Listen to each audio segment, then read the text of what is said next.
reason to deport people, but a judge is not satisfied with their post-Title 42 plan. And so in this ruling, part of it says the record supports the plaintiff state's position that the termination order will result in increased border crossings and that, based on the government's estimates, the increase may be as high as threefold.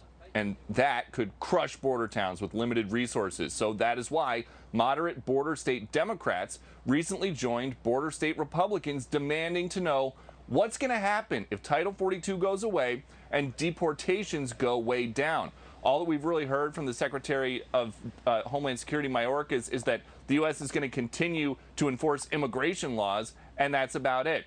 This judge's ruling addresses Mayorkas' point. He says the plaintiff states have demonstrated that the termination order will affect their quasi-sovereign interests based on its impact on their healthcare systems and their interest in the health and welfare of their citizens. Progressives were pressuring President Biden to end Title 42. They thought deporting people and blaming COVID was cruel. The Biden Justice Department, though, is expected to appeal this ruling because they want Title 42 to end by Monday, and the Supreme Court could issue an emergency order, but it might take several weeks. I've reached out to White House officials hoping to get reaction about what they are going to do next. I have not gotten a response back yet, but it's worth pointing out they operate on local time, and it is still very early Saturday morning here. But since on paper this is a loss for the White House, add it to the list of a rough week for President Biden. You've got this. You've got gas prices reaching new highs. You've got the stock market erasing nearly all gains from his time in office. The AP just put him at his lowest approval rating ever, 39%. And all that's happening while this Asia trip may be completely overshadowed by Chinese military exercises in the South China Sea and a potential North Korean nuclear test. Brett. A lot going on. Peter Doocy traveling with the president in Seoul. Peter, thank you. Now back to that federal judge's decision to keep Title 42 in place as border agents increase their footprint along the southern border's busiest sectors, getting ready for that Title 42 to expire. But now the judge says it has to stay in place. Correspondent Bill Malugin joins us tonight from Eagle Pass, Texas. Kind of a big move. Bill, good evening.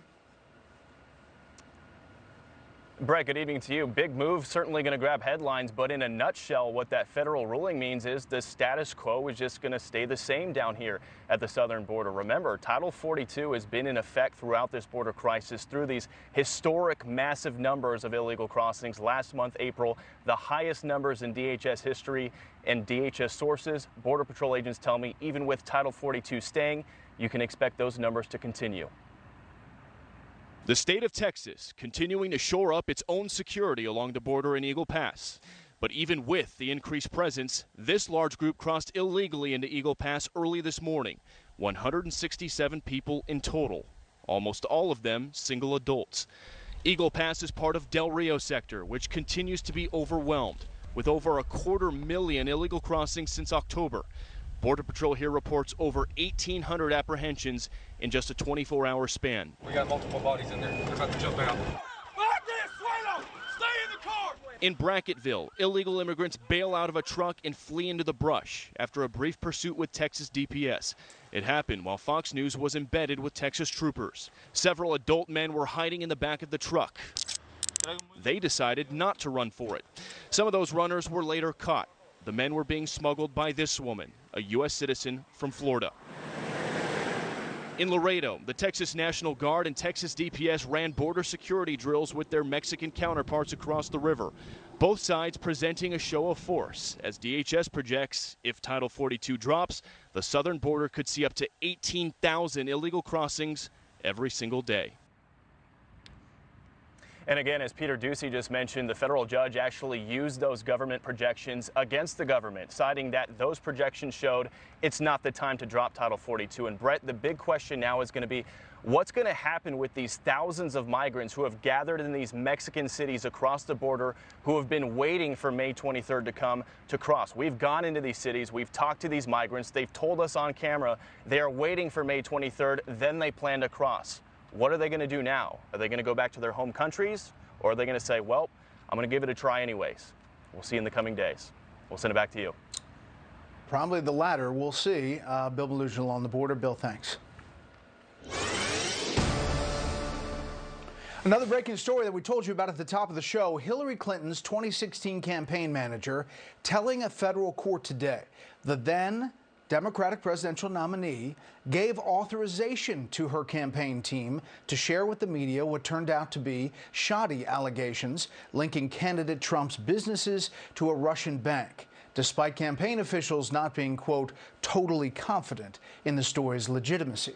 Correspondent David Spunt has been following this case from the beginning. He joins us now in Washington. Good evening, Dave. Brett, good evening to you. Attorneys on both sides look surprised when former Clinton campaign manager Robbie Mook casually told jurors today that his boss, Hillary Clinton, gave her blessing to tip off a reporter to the now debunked Trump-Russian bank story, even though the campaign was not 100% sold on the facts of that story. Mook telling jurors, quote, I discussed it with Hillary as well. I don't remember the substance of the conversation, but notionally, the discussion was, hey, we have this and we want to share it with a reporter. She agreed, end quote. Michael Sussman is charged with lying to the FBI when claiming he had evidence of a secret communications back channel between the Trump organization and a Russian bank with ties to the Kremlin. Sussman, a former Clinton campaign attorney, claims he was delivering the information on his own as a concerned citizen, not on behalf of any clients, including the Clinton campaign. But Brett, as we've been saying, special counsel John Durham says his team has evidence showing that Sussman later billed the Clinton campaign for that private